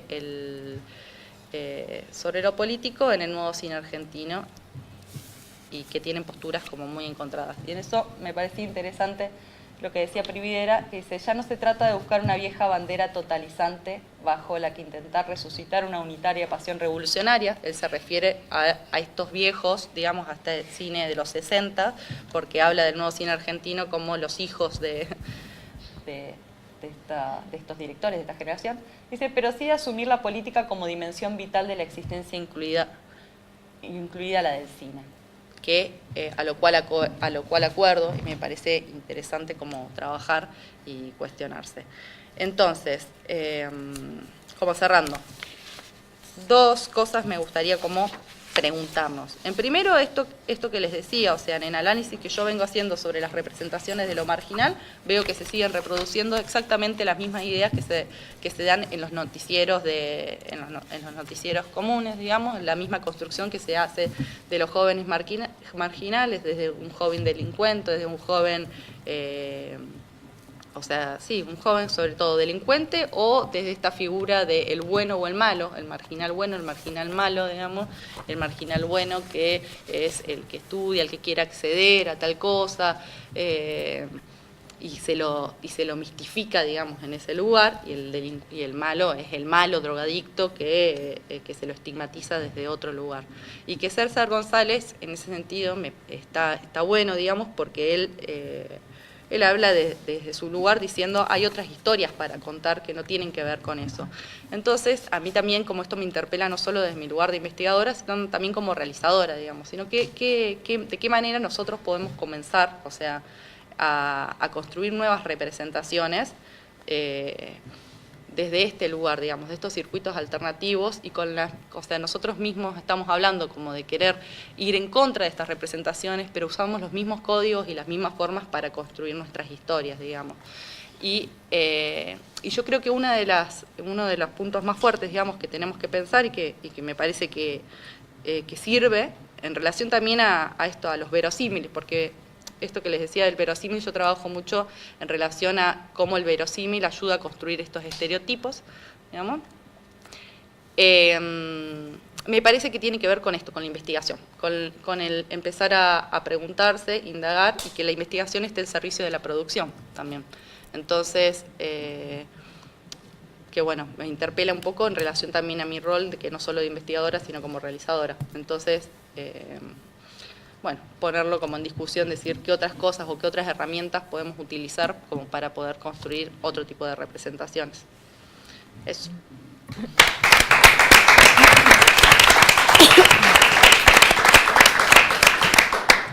Bueno, voy a tratar primero de hacer algunos comentarios y que van a ser más que nada preguntas. En algunos casos, en realidad yo pensé las preguntas después de haber leído los resúmenes que me habían enviado. Entonces, en algunos casos, por ejemplo, no tienen, a lo mejor no se dijeron acá, o cosas que no se dijeron, y bueno, yo igual las voy a traer porque me parece que están en el proyecto y vale la pena traerlas. Y en otros, y bueno, y perdón, pero en algunos casos va a ser desparejo porque por ahí resuena con otras cosas que se hablaron, en algún caso más que en otro. Entonces, perdón, de todos por eso. Bueno, voy a empezar por Noelia. O sea, yo antes de que vos hablaras, tenía marcado como pregunta, porque como el título de tu proyecto es Alteridades espacializadas, espacios alterizados, bueno, no me terminaba de quedar claro, ¿no? Lo de Bien. Los espacios. Entonces te iba a preguntar exactamente por dónde pasaba la alterización, pero bueno, vos como que aclaraste que si bien había otras otras posibilidades, digamos, otros clivajes, como género, clase, no me acuerdo si dijiste raza, también algún otro más, pero dijiste que te parecía que el que aparecía más fuertemente resaltado era el espacio, ¿no es cierto? Sí. Entonces yo me preguntaba, en este caso, digo, porque me parece como que en otros clivajes tiende a ser más obvio quién dice lo que es el otro o quién enuncia al otro, ¿sí? En este caso del espacio me quedaba un poco dudoso ese tema, digamos, quién lo marca a ese otro, a ese espacio alterizado, desde dónde se expresa, digamos. Y por otro lado, bueno, te lo tiro, no sé si te surgió o no, pero si pensar que estos otros clivajes que mencionaste, que como que no te parecen centrales, pero sí apuntalaban el otro, si tenían alguna relación, si se articulaban. Bien. Bueno, ¿contesto? Sí. Bien. Bueno, en primer lugar, la construcción de las formas de alterización del espacio es posterior a pensar las series en cuanto a políticas de la diversidad.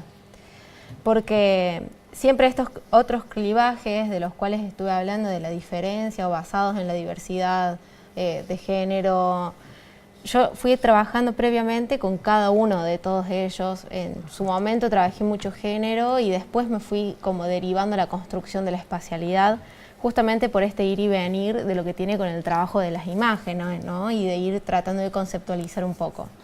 Yo no es que los desestimo o los pongo en una situación de ventaja uno por sobre lo otro, sino que me parece que la construcción de estas obviedades, porque es más, en la política está explícitamente puesto de que la diversidad de temáticas, ya sea de género, raza, religión, localismos, etcétera, estaba incitado a eso.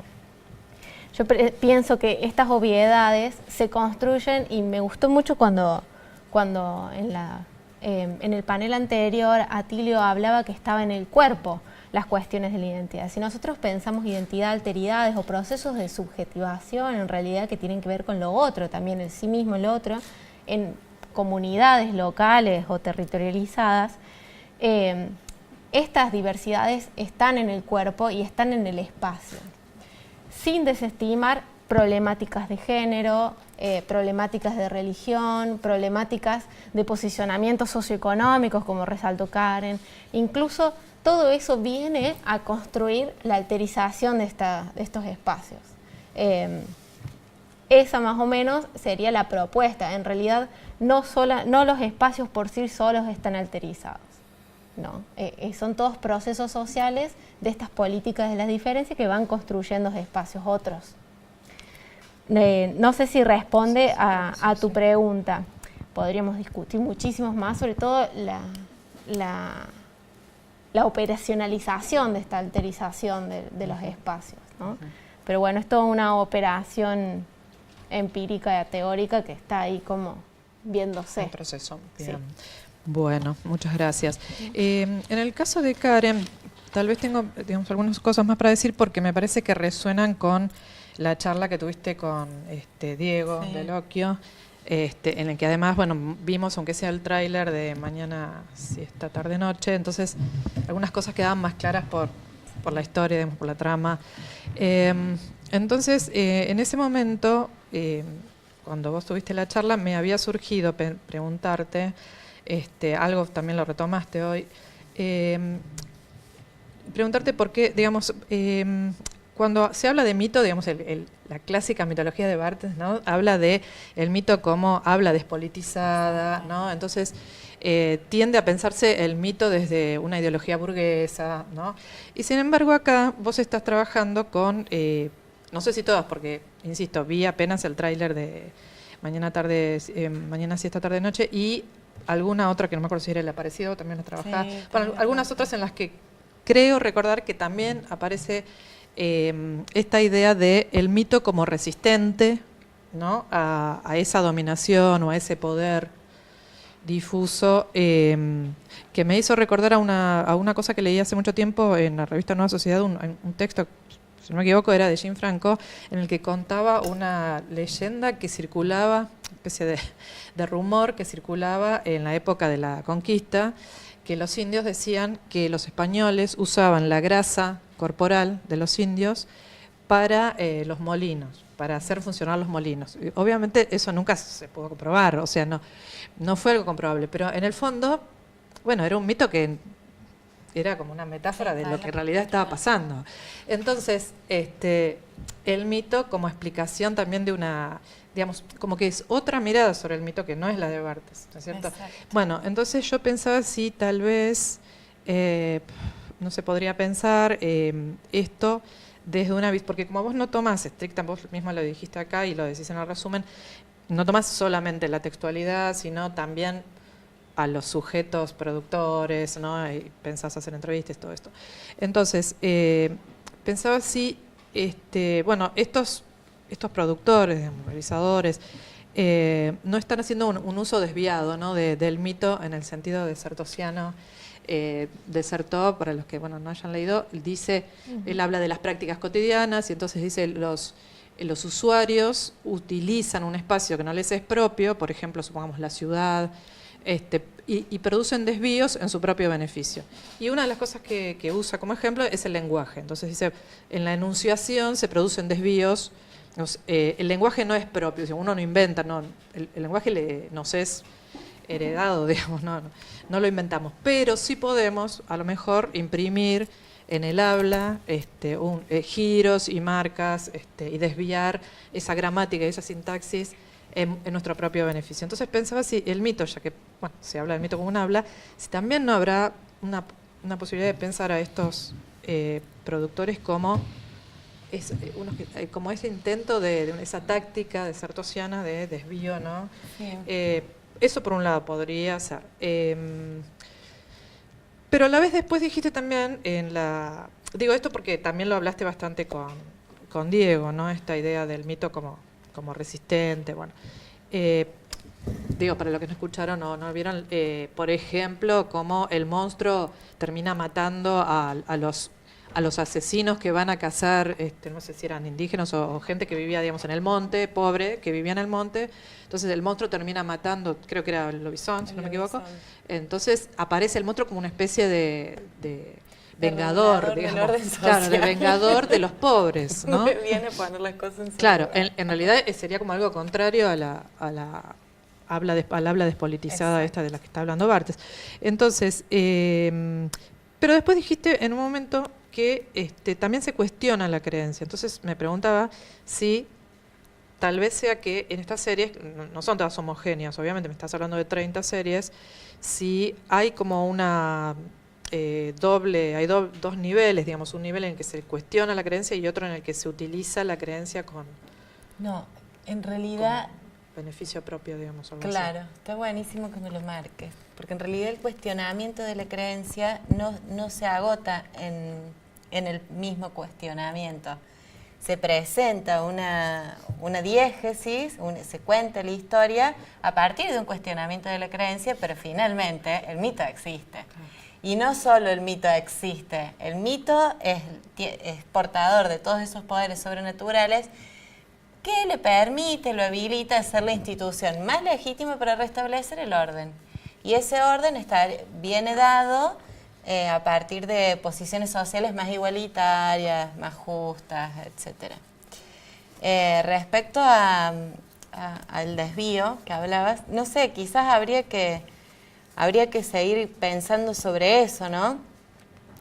Yo no sé, no me gusta tanto hablar de desvío. Yo creo que hay un ejercicio de empoderamiento. Yo creo, de hecho, ahí en el texto yo lo marco, no lo dije acá en la conversación. En realidad lo que están haciendo estas series, yo empiezo a trabajar esta cuestión política a partir de Barthes. Leo Barthes y digo, ¿el mito de una obra despolitizada? No, mentira. Mi primera intuición fue esa. Entonces agarro y me pongo a buscar definiciones de mitos de todas las corrientes antropológicas, qué sé yo. Y bueno, y armo más o menos una descripción y digo, bueno, a ver cómo aparece en la serie. Bueno, el mito no es anónimo. ¿sí? Acá hay un sujeto que está enunciando y encima lo contextualiza en un territorio específico. El mito tampoco es una cosa social y colectiva, o sea, hay una pretensión de que se instale colectivamente, pero parte siempre de imaginarios que son particulares y que se están disputando por imponerse y propagarse, etcétera, etcétera. Y me parece que el tercer punto, que creo que es re importante en esto, bueno, el mito no solo está politizado, sino que vendría a estar repolitizado, porque en estos mecanismos de situarlos en un tiempo y en un espacio, el tiempo es un tiempo histórico, ¿sí? Sabemos de qué momento del mundo nos habla el mito y en qué momento del mundo irrumpe el mito de nuevo. Y a su vez el mito ya no está aconteciendo en un espacio sagrado, ¿eh? El mito está aconteciendo en nuestros propios territorios y son territorios que están atravesados por una terrible conflictividad y problemáticas que nosotros como espectadores las reconocemos: el desmonte, la trata de personas, la prostitución infantil, las complicidades entre poderes. La escena que pasé, no la pasé esa ayer, una escena de Mañana y esta tarde noche, a donde Cápora, que es el Yacilla Teré, que es un duende, protector de los animales y de la fauna de la selva. Desaparece una niña, entonces entra la policía al monte, viste, descreído, que ahí no hay mitos ni nada de eso, ellos son como los dueños del monte. Y bueno, y los policías entran así, aparece el duende y se lo come el policía. El mito se come el policía, entonces creo que eso socialmente tiene un peso que es por lo menos digno de señalar. No sé si un poco... Está bien, no me queda muy claro lo del autor, digamos que el mito tenga un anuncio. Porque en el plano de la ficción hay sujetos que están enunciando el mito. Bueno, pero eso no necesariamente implica que en realidad toman algunos elementos generales del mito, pero también lo resignifican en otros sentidos. Entonces, habría una cierta autoría, por lo menos para prestarle atención. Bueno, habría un uso. Sí, claro. Un uso. En otro momento también había pensado si el mito en sí es lo que... ¿Dónde está la posibilidad de usar ese mito? Si en el mito mismo, en la idea, en la institución mito, o en la práctica, digamos, de estos explícita, digamos, la intención de estos realizadores. Pero bueno, no sé, esto verás de luego. Sí. Llegarás a alguna conclusión. No la tengo aún. Será la tesis. Exacto. Me imagino. Bueno, te agradezco. Gracias. Bueno, a Ezequiel. Bueno, con Ezequiel tengo el tema, es que realmente es apabullante todo lo que presentaste. Nos deprimimos por vez, no sé, 50ª vez desde que empezamos porque todos decimos cosas más o menos así. Pero yo me preguntaba si, tal vez si pensamos, sobre todo porque yo al leer el resumen, más que nada me centré en esta cuestión de las latas, ¿no? De la compra de ficción extranjera.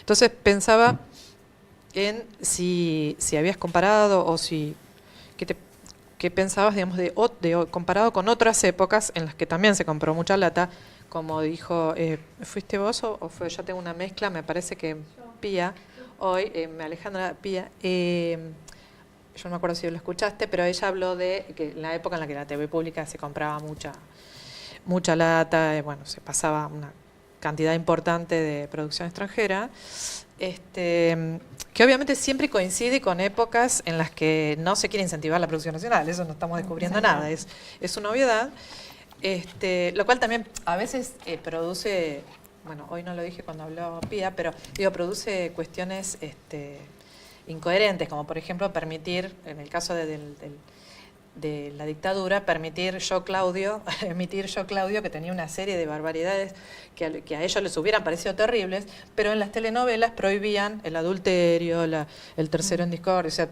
emitieron, digamos, un montón de reglamentaciones sobre lo que no podía tener la telenovela y después permitían que se pase Yo Claudio, que tenía incesto, canibalismo, no sé cuántas cosas más.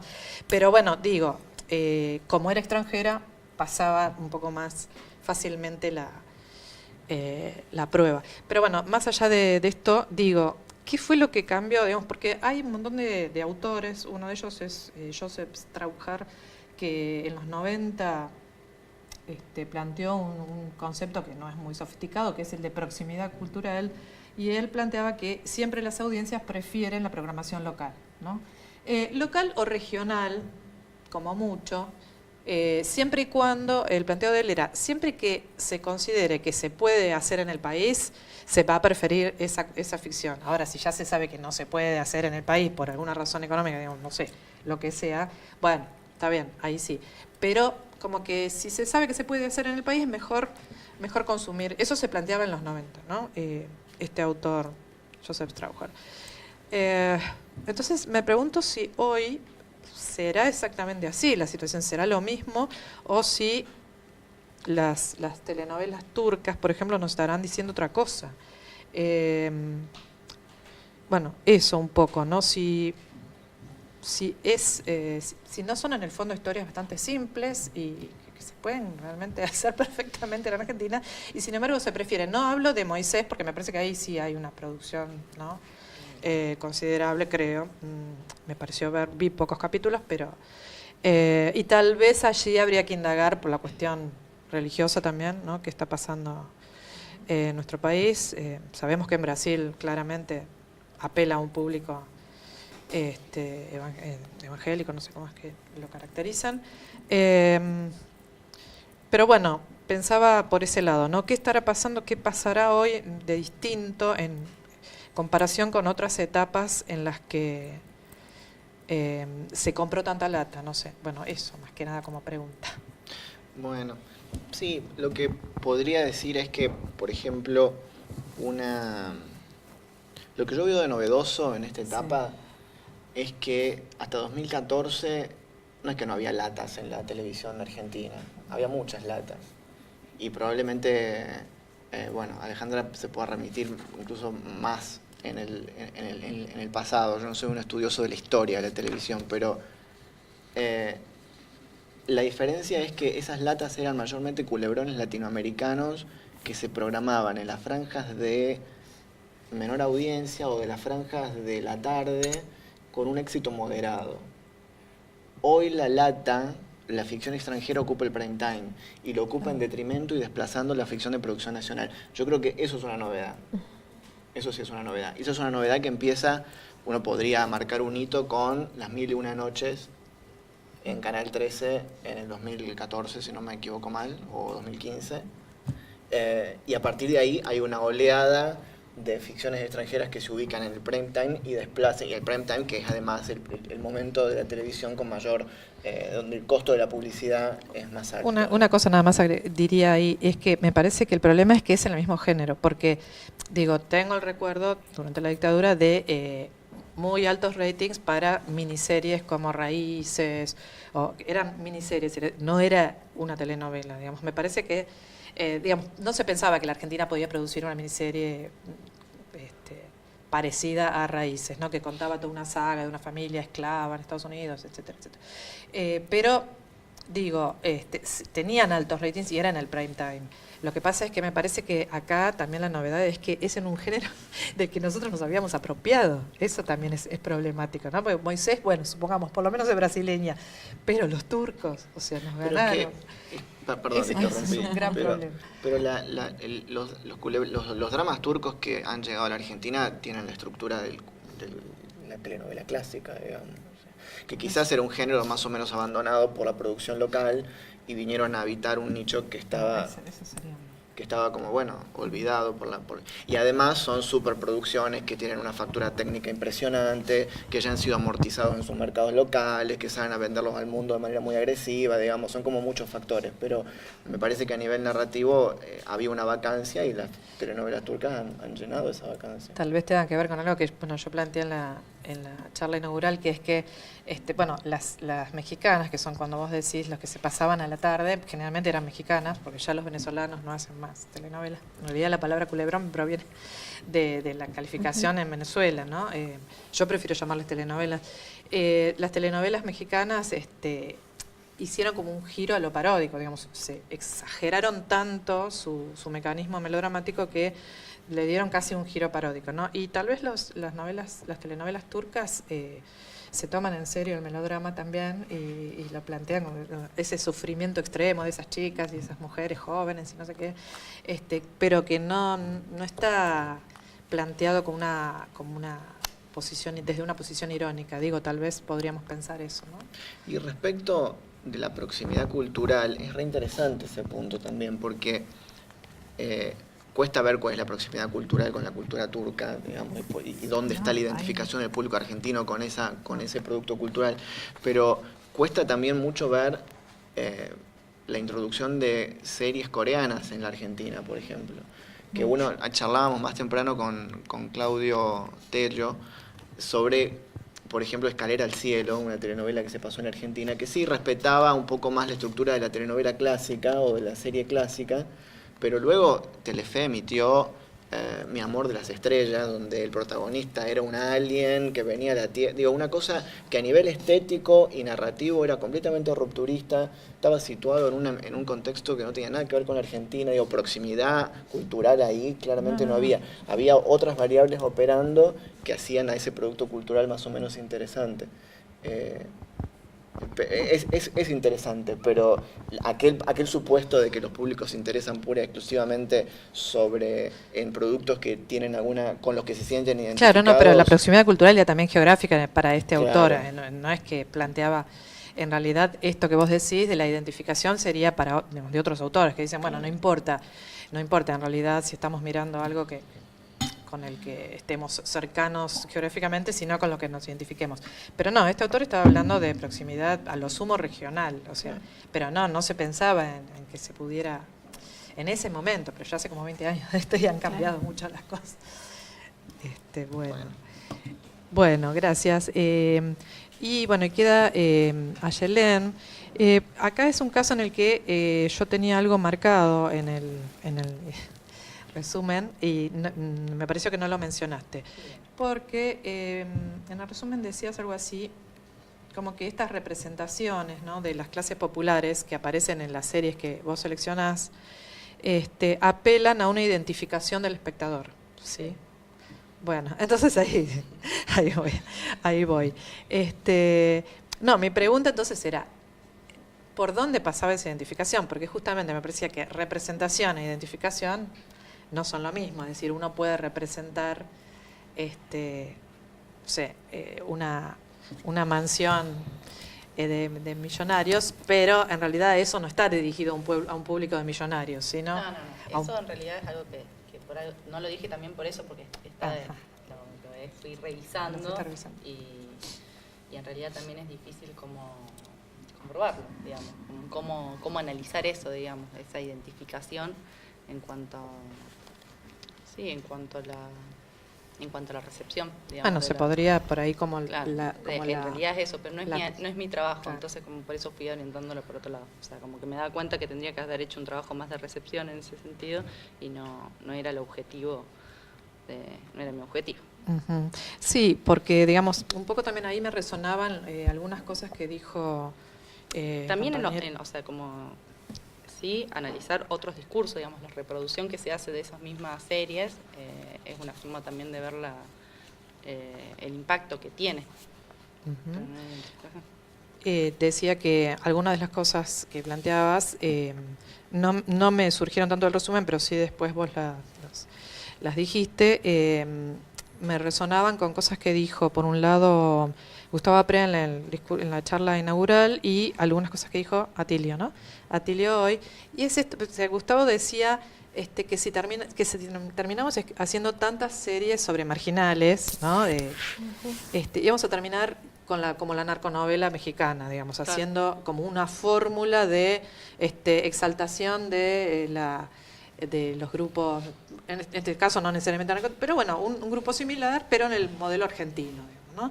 Eso lo había dicho Gustavo como un riesgo, y hoy de alguna manera lo retomó Atilio cuando decía esto de los estereotipos y el riesgo, ¿no?, de como que resaltar esta mirada que por ahí algunos autores hablan, digamos, de miserabilismo, ¿no? Uh-huh. que a veces el miserabilismo, como dicen, hay unos autores franceses que son Grignon y Passerone, y dicen, bueno, el miserabilismo y el populismo a veces se dan la mano, porque en el fondo a veces lo único que hace el populismo es invertir, pero toma el mismo binarismo, digamos, lo da vuelta y dice, si en el otro caso se dice, son unos delincuentes terribles, del estilo Graña, digamos, entonces lo único que hago es lo doy vuelta y digo, no, son rehumanos, maravillosos y súper seres interesantes y qué sé yo, pero en el fondo tal vez hay otras cosas más interesantes que contar que simplemente invertir ese estigma dominante, ¿no? Entonces, digamos, se pierde a lo mejor la riqueza de las clases populares en aras de rebatir ese estigma.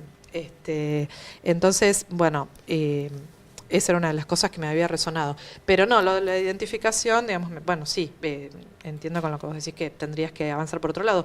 Pero se podría también pensar en la continuidad o no con, bueno, con fórmulas narrativas habitualmente dirigidas a los sectores populares. Si hay una continuidad, una búsqueda de ruptura o no, ¿no? Por ahí. Digamos, pensar el destinatario lo podés pensar, digamos, se puede pensar el destinatario de un texto sin hacer recepción, digamos, porque justamente el destinatario es textual, es una figura textual. Entonces, me pregunto si ya desde el texto mismo de estas series, ese destinatario no es la clase media a la que debemos explicarle cómo son los pobres, ¿no?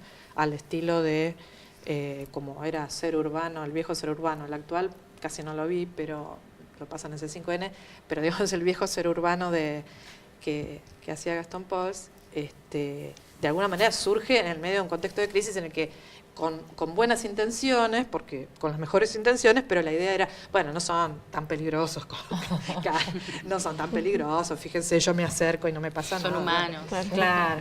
Entonces, digo, se puede eso pensar, más allá de después lo que se haga con, digamos, los espectadores reales hagan con eso, ¿no? Al estilo de Policías en Acción, que digamos, el texto se burlaba de las clases populares, pero las clases populares se divertían después mirando eso, o sea, y bueno, no necesariamente coincide el espectador real con el destinatario. Sí, pero en relación a los, un poco también tenía que ver con eso lo que decía antes, digamos, pero sobre todo en las ficciones, o sea, como reflexionar un poco que cómo se siguen reproduciendo los mismos estigmas, digamos, de los jóvenes. Eso que decís, lo mismo que se hacía en Policía en Acción, se sigue haciendo en las series de ficción que van por otro lado, además, que al menos es la idea que vayan por otro lado. Pero en cuanto a lo que tiene que ver con la identificación, era como una primera hipótesis que tenía, pero mi idea en un principio era hacer como un análisis más de recepción, digamos. Pero después, bueno, como que me fui yendo para otros lados. Bueno, yo les agradezco. No sé si alguno de los que está presente les quiere hacer alguna pregunta a los compañeros o ustedes entre sí, si se quieren hacer alguna pregunta. Podemos seguir charlando Pueden un seguir montón, charlando. ¿eh? ¿Él quiere hacer? Sí, no, yo creo que... ¿Te pasó? No, Sí, no, para Es que no se oye. para que pueda salir. No, pero más que pregunta es reflexionar sobre lo que se habló un poco. Y me parece que cuando se habló del mito, no lo que dijiste vos, sino lo que se charló después, hay como cierto grado de asepsia al hacerlo. Y que para mí lo de Barthes, y ahí un poco diciendo un poquito con vos, o sea, para hablar de eso tendríamos que bajar a Barthes a territorio. Digo, a lo que yo voy, yo soy santafesino criado en el río. Vengo de una clase humilde, muy humilde. El mito del río nos protegió muchísimo. Ahí hay un uso, eso no lo discuto. Pero que es vigente, que es contestatario, que equilibra lo desequilibrado. Por ejemplo, hay una versión muy linda en Alto Verde, enfrente de Santa Fe. Te estoy hablando de mis 15, 16, 17 años, que me enteré de una cosa. Hay un duende que anda a la siesta y que embaraza mujeres. Con lo cual, queda todo el mundo protegido. Pero después, cuando uno empiezas a estudiar y salgo de ese espacio, de otro espacio, me entero que todas las culturas tienen el mismo, con distintos nombres. El mito de la lampalagua, cuando el río está picado y hay contrarremanso, te dice, es la lampalagua que da vuelta. Si vos nadás ahí, te vas abajo, por un mejor nadador que sea. Digo, el mito es salvador y equilibrador, o sea, y me fascina que gente tan joven esté trabajando sobre eso. Para mí es maravilloso. Digo, es una apreciación personal. Más allá que por ahí puede haber una discusión académica de ciertas cosas, que estoy mucho más como que con eso. No, pero igual Te entendí, nada, te entendí, es una broma, es una broma. Y lo otro que quería para cerrar, porque si no, no nos vamos más, hay que traer una botella de vino, si no, en tomamos una serio. botellita de vino. Bueno, después nos vamos a un vino Y después seguimos. con lo que el planteo tuyo, sí, yo en la Escuela de Profesorado de Cine de Venado Tuerto hicimos un trabajo de investigación en el medio sobre las edades y las clases sociales que ven, y cómo lo ven, y en qué horario los ven, y bueno. Surge, es casi una copia de lo que vos reflejaste cuando estamos trabajando en territorios más chicos, pero surge eso. Y con respecto a lo que termina pasando con las latas, no latas, yo creo que ya va siendo época, con este cambio tan fuerte que hay, que empecemos a hablar de una censura inteligente, digamos. Hay que hablar, hay una censura muy inteligente. Y hay una intención de extranjerización muy marcada. Es decir, vos en algún momento dijiste algo que es cierto. Bueno, nosotros en un momento decíamos, no podemos hacer una serie como fue la de esclavitud. Sí, claro que no podemos hacer otra cosa. Pero también cuando uno discute ese tipo de situaciones, lo que pasaba con las latas en determinado momento y lo que pasa con las latas ahora, hay que diferenciar los contextos sociales de la época. Es decir, en plena dictadura, cuando yo empezaba a hacer mis primeras armas en cine, la población entera era consciente y absolutamente consciente de quién estaba en el poder y qué era lo que sucedía. Hoy no sabemos si es así, pero sin embargo la censura sigue estando. Yo creo que los que trabajamos en el medio tenemos que empezar a hablar claramente. Hay una gran inteligencia trabajando sobre esto. Entonces, cuando tenemos que hablar de una censura ultra inteligente, que el desplazamiento del prime time no es cualquier cosa. Y no sé si se acuerdan ustedes, a la vuelta de la democracia, me acuerdo que Margani, el de Mundo Grúa y otros más, hacían una publicidad que decía, el cine argentino es una mierda. ¿Ustedes se acuerdan de esa publicidad? Que trataba de revertir un proceso que lentamente se volvió a ver cine argentino después de la dictadura. Yo creo que lo que estamos haciendo es tratar de dar vuelta exactamente la página y volver a decir, nosotros no somos capaces de hacer determinadas cosas, que los hagan los que saben hacer, y bueno, ese es el tema. Por eso decía, no son preguntas, es una reflexión de una cantidad de información maravillosa que me llevo de acá. Gracias. Bueno, no, digo simplemente para, no que de ninguna manera pretendía ser bartesiana. Justamente lo contrario. No, es que justamente lo contrario lo que estaba era provocar para que ella me dijera que realmente no le servía, digamos, pararse en esa teoría, en una teoría tan rígida respecto de otras cosas que pasan aquí en América Latina. No sé si. Re interesante. Bueno, yo quería, en primer lugar agradecer a Libertad y a los 4 becarios, los jóvenes científicos, los jóvenes investigadores, y explicar un poco también el sentido que tiene esta mesa dentro del programa de la imagen imaginada. Es una mesa de pronunciamiento político claro, en el que estamos diciendo que le estamos dando un espacio al pensamiento que se está gestando ligado a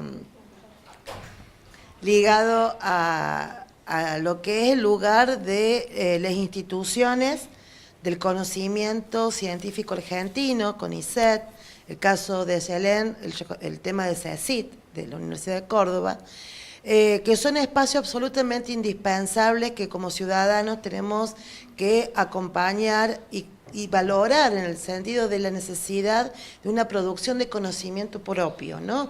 En ese punto también a todas las batallas que se han dado a lo largo de este año, desde el año pasado en realidad, sobre la cuestión me parece absolutamente pertinente generar el espacio y además sobre objetos de conocimiento que han sido también vapuleados en un discurso mediático que ha devaluado todo aquello que tiene que ver con la indagación y el estudio de los fenómenos ligados al campo de la cultura y el arte. Entonces, en ese punto me pareció que, nos pareció como equipo, que era absolutamente indispensable que este ámbito de la imagen imaginada, que es justamente un espacio de diálogo de distintos saberes y de pronunciamientos y ubicaciones en la agenda actual, de todo aquello que tiene que ver con la producción cultural, concretamente trabajemos la ficción y un medio, la televisión, que veremos si el año que viene seguimos hablando de televisión, web o cuáles otros aspectos de la problemática. Me pareció que era totalmente necesario y además poder pensarlo desde los jóvenes científicos, desde la posibilidad de la proyección, ¿sí? En carreras que están haciendo como doctorandos, lo cual también implica la pertinencia del planteo de objetivos, el reconocimiento, distintas universidades públicas que los están alojando en sus estudios, ¿sí? Que me parece en ese marco como, bueno, acá estamos con el futuro científico, que por lo menos en este momento, obviamente siempre hay devenires en las trayectorias académicas, han sido lo suficientemente sensibles para reconocer una serie de problemas que hoy atañen fuertemente a un fenómeno que en plena emergencia ellos salieron con sus proyectos a trabajarlos. Entonces, en ese plano me parece también que es una actitud curiosa y de aventura científica salir a hacer algo que muchas veces los manuales nos dicen que no hagamos, que es que esperemos para tener una mayor distancia crítica, una mayor capacidad de reconocimiento del fenómeno, mejor precisión de la pregunta como problema, pero bueno, a veces es necesario salir inmediatamente para poder empezar a desarrollar una reflexión, una producción de datos. Ezequiel nos ha destruido con los resultados desde el punto de vista, a ver, más allá de que es una realidad que nos cuesta, por un lado, asimilar, en el sentido de que teníamos como ciertas ilusiones hace un tiempo atrás de que otros iban a hacer los datos. Creo que la información que se ha compartido tiene una seriedad y una contundencia absolutamente importante de poner a consideración para entender el fenómeno. Creo que no hay que taparse los oídos ni taparse los ojos y poder entender lo que está pasando. Entonces, en ese plano, agradecerlos a todos, a Yelen también, con las preguntas sobre una forma de la ficción social, en la que te estás metiendo en relaciones que ligan al cine, a la televisión, dentro y una afuera de la audiovisualidad argentina, que me parece absolutamente pertinente.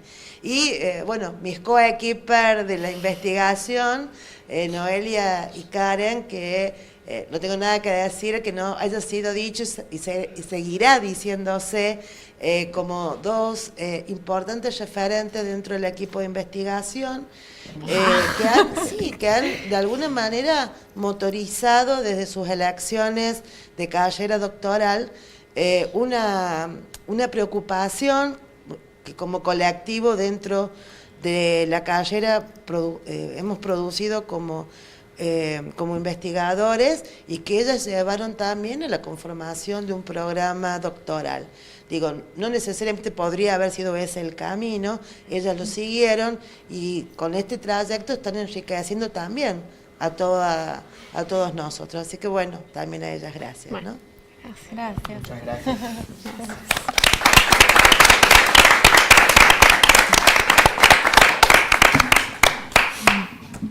Bueno, vamos a tomarnos un ratito, vamos a tomar un café. ¿Ya está? ¿Puedo decir cualquier cosa? Sí, ahí.